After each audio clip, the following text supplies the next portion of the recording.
Most residents of the Burlington-Edison School District are aware that this is a very special place. The valley and foothills are picturesque, and the city of Burlington is a regional shopping hub. The community schools have a long and respected history of providing a strong educational program. Recently, the Burlington-Edison School Board decided unanimously to place a capital improvement bond on the March 10th ballot. They took this action based on recommendations from a facility advisory committee that had carefully studied the district's growth and facility needs.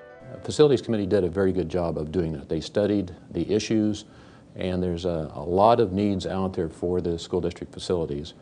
And they did prioritize the needs to the most needed issues at this time.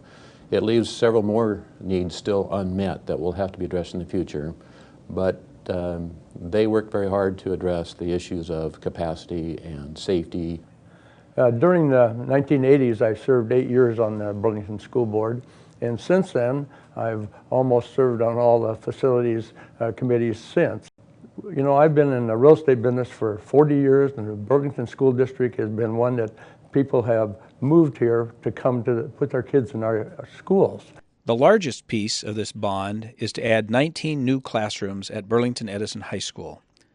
It will also address congestion problems in the cafeteria and gymnasium locker room area.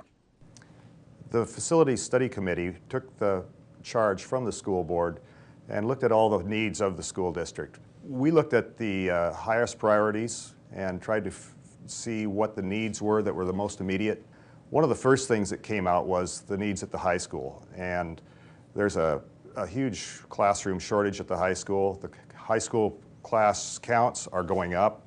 The student population's gone up for several years, or many years in a row, and there's immediate needs at the high school. Classroom space is the highest priority. We need to get more classrooms for the students to be housed in.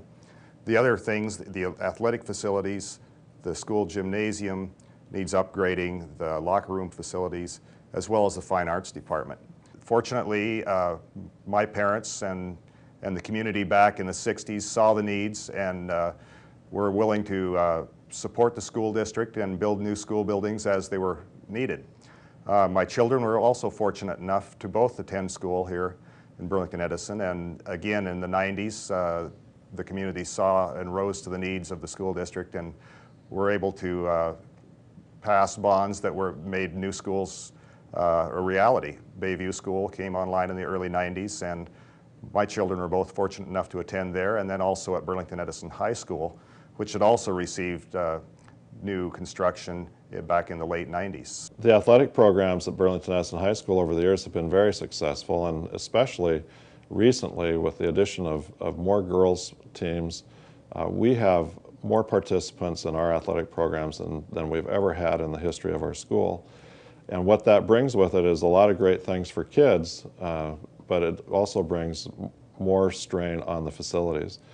We just are having a big trouble trying to find enough locker room space, enough gym time and space, seating space at our events, and in our weight room, our weight room is just substandard.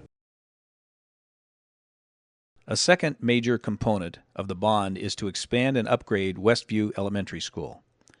Westview is the oldest of the district's 5 K-8 schools. In addition to new classroom and library space, the bond will address serious safety concerns with student drop-off and pickup areas. Burlington-Edison School District has 5 elementaries, and 4, through the help of the community, are in great shape. So the issues at Westview are gym space, library facilities, cafeteria, safe traffic area for our kids, and obviously classroom space for our students. So what's being presented, it's not luxurious, it's just meeting basic needs. I don't think that our kids expect to go to school at Disneyland.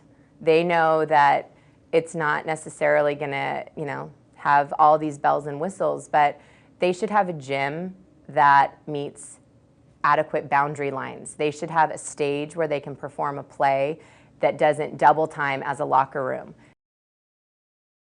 Anybody who has driven by the Westview School, they know that they can see the congestion of the kids, the parents waiting for their kids, the buses trying to get out, and it is a danger for a lot of people.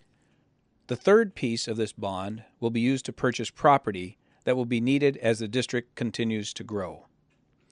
Additional elementary and high school students mean more classrooms, and it is usually considered wise to have the land purchased and available for additional schools.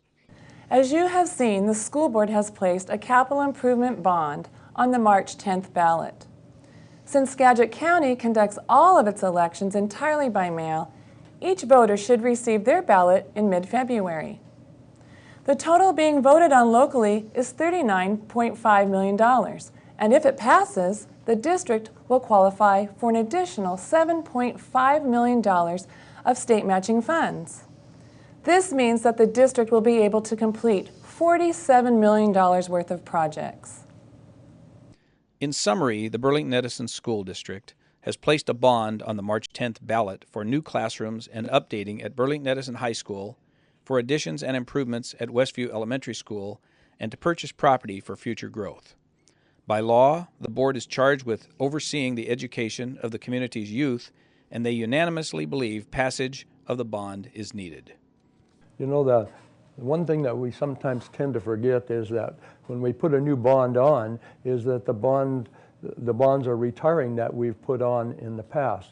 And this posture the district has been in the past to go for bonds about every 6 or 8 years. So really, by the time we get these facilities built and all this money spent, some of our bonds will be retiring, and the impact as far as the taxpayer for millage will probably be about the same.